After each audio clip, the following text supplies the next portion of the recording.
Adjective में हम आगे बढ़ते हैं। देखो, कंपेरेटिव डिग्री के बाद देन आता है, ये तो हमें पता है। ऑल अदर के बाद तो प्लूरल नाउन आएगा और एनी अदर के बाद सिंगुलर नाउन का प्रयोग होगा। कंपेरेटिव डिग्री के बाद देन, ऑल अदर के बाद प्लूरल नाउन, एनी अदर के बाद सिंगुलर नाउन।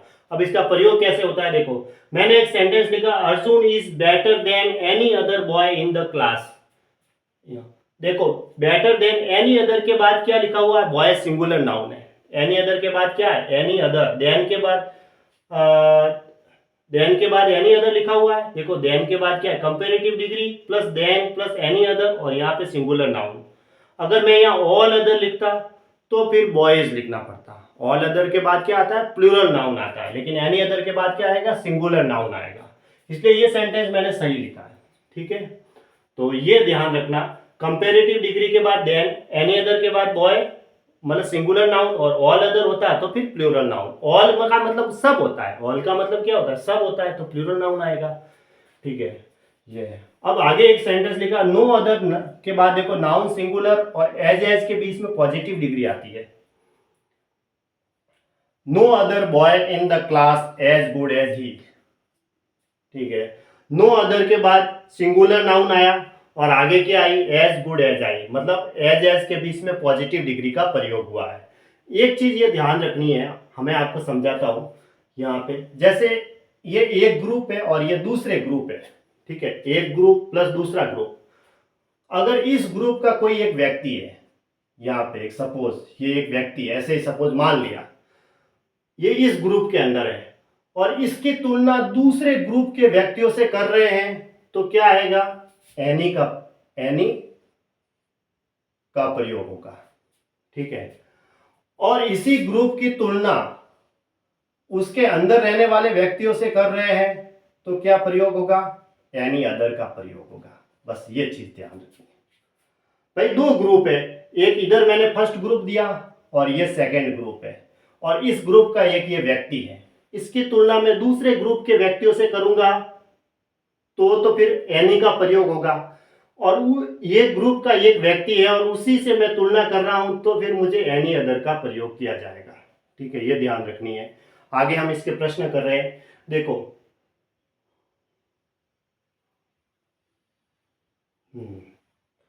ये दो प्रश्न है मैंने यहां लिखे, Ram of this orchestra is better than any artist of that orchestra. Ram of this orchestra, जैसे मान लो कि ये एक ऑर्केस्ट्रा है। ठीक है, राम ऑफ दिस ऑर्केस्ट्रा लिखा हुआ है, is better than any artist of that orchestra, यानी दूसरा ऑर्केस्ट्रा ये है। तो यहां पे ये एक राम है, तो इसकी तुलना दूसरे आर्ट ऑर्केस्ट्रा से की गई है, दूसरे ऑर्केस्ट्रा के कलाकारों से की गई है, तो क्या आएगा, एनी का प्रयोग होगा। तो अब यहाँ एनी का प्रयोग हुआ। देखो, राम ऑफ दिस ऑर्केस्ट्रा, यानी इस ऑर्केस्ट्रा का जो राम है वो इज बेटर देन, बेटर है any artist of that orchestra. That का मतलब दूसरा, दैट ऑर्केस्ट्रा लिखा हुआ है, दूसरे ऑर्केस्ट्रा के आर्टिस्ट से, वहां के कलाकारों से, है ना। तो यहाँ क्या आया, एनी का प्रयोग हुआ। एनी का प्रयोग हुआ क्योंकि राम की तुलना, इस ऑर्केस्ट्रा के राम की तुलना दूसरे ऑर्केस्ट्रा के कलाकारों से की गई है, आर्टिस्ट से की गई है, तो एनी का प्रयोग हुआ। राम की तुलना दूसरे ऑर्केस्ट्रा से कलाकारों से हुई है। अगर यहाँ एनी अदर आ जाता तो फिर गलत हो जाता। ठीक है, अगर यहाँ एनी अदर लिख के देते तो गलत होता, क्योंकि इस ग्रुप की तुलना दूसरे ग्रुप के, देखो इस ग्रुप का एक व्यक्ति और दूसरे ग्रुप के कलाकारों से की गई है ना, तो फिर क्या आएगा, एनी आएगा। फिर अगला सेंटेंस, ये सेंटेंस मैंने सही लिखा। फिर अगला, Ram is better than any other artist of this orchestra. Ram है वो बेटर है any other artist of this orchestra. दूसरा वाला जो कह रहा है कि भाई ये जो राम है ना वो बेटर है, इसमें जितने भी कलाकार है, दिस ऑर्केस्ट्रा लिखा हुआ है, this orchestra, Ram is better than any other of this orchestra, यानी उसी ग्रुप के व्यक्तियों से तुलना करते हैं तो क्या आता है, एनी अदर का प्रयोग होता है। ये चीज है, ये समझने वाली बात है। तो ये भी सेंटेंस मैंने सही लिखा, Ram is better than any other artist of this orchestra. Ram की तुलना उसी ऑर्केस्ट्रा के कलाकारों से हुई है। ठीक है, एक चीज ये ध्यान रखनी है बस, बाकी कुछ नहीं। मतलब एक ही ग्रुप, जैसे ये राम है और इसका ये ग्रुप है, ठीक है, इस ग्रुप के व्यक्तियों से तुलना करता है तो एनी अदर आएगा। और ये यहाँ का एक व्यक्ति है और दूसरा ग्रुप है, उसके व्यक्तियों से तुलना करता है तो फिर एनी का प्रयोग होगा।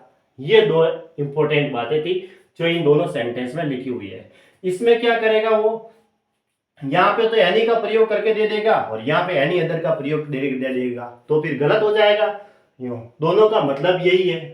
दो ग्रुप थे, इसलिए दूसरे ग्रुप के कलाकारों से हुई थी, इसलिए क्या आया था, एनी का प्रयोग आया था। और उसी ग्रुप के कलाकारों से हो रही है तो फिर एनी अदर का प्रयोग होगा।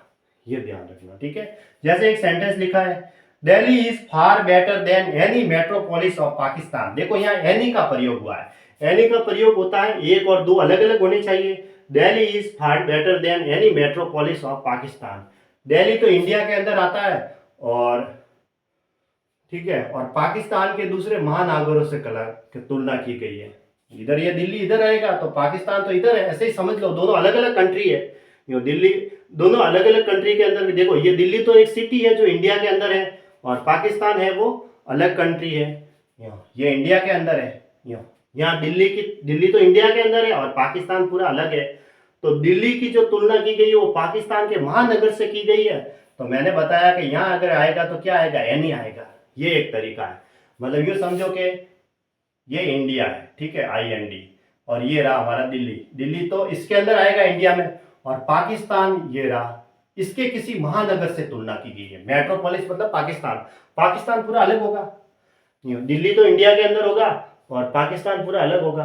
तो ये ऐसे यूँ समझो, ये तो दिल्ली इसके अंदर, तो इसकी तुलना दूसरे देश के कंट्री के महानगर से हुई है, तो क्या करेंगे हम, एनी का प्रयोग करेंगे। एनी का है ना, एनी का प्रयोग होगा। अब देखो, Delhi is far better than any metropolis of Pakistan. अगर यहाँ एनी अदर करके दे दिया जाता एग्जाम में तो गलत हो जाता। यहाँ पे कभी कभी मिस्टेक एग्जाम में पूछी जाती है, ये इंपॉर्टेंट भी है ना। ये सेंटेंस मैंने सही लिखा है। आप देखोगे यहाँ एनी अदर करके दे देंगे तो फिर गलत हो जाएगा, क्योंकि दिल्ली तो इंडिया के अंदर आता है और उसका जो तुलना किससे कर रहा है, पाकिस्तान अलग कंट्री है, उसके मेट्रोपोलिस से कर रहा है। मेट्रोपोलिस मतलब महानगर से, ठीक है, यहाँ ऑफ है। ये समझ में आ गया। फिर आगे, यदि एक ग्रुप के सारे व्यक्ति या वस्तुओं की तुलना दूसरे ग्रुप के व्यक्ति या वस्तु से हो तो, ठीक है, तो इसमें नो का प्रयोग होगा, अदर नहीं आएगा, सिर्फ नो। यहाँ नो अदर करके, no country in Asia as rich as America. देखो, नो कंट्री इन एशिया, ये लो एशिया, ठीक है, एशिया में कोई ना कोई एक कंट्री होगा, as rich as America, America पूरा अलग है, अमेरिका से तुलना की गई है। अब no country in Asia, Asia के अंदर ऐसा कोई भी देश नहीं है, एशिया के अंदर ऐसा कोई भी कंट्री नहीं है। यानी एक ग्रुप के सारे व्यक्ति या वस्तुओं की तुलना, या लिखा है, यदि एक ग्रुप के सारे व्यक्ति या वस्तुओं की तुलना दूसरे ग्रुप के सिर्फ एक व्यक्ति से हो। एक ग्रुप है, इसके सारे व्यक्ति या वस्तुओं की तुलना, यानी कि ये जो ग्रुप है इसके अंदर जितने भी सारे व्यक्ति या वस्तु होंगे उसके किसी अन्य ग्रुप का सिर्फ और सिर्फ एक व्यक्ति, इससे तुलना हो तो क्या आएगा, नो प्लस सिंगुलर नाउन और एज के बीच में पॉजिटिव डिग्री आगे।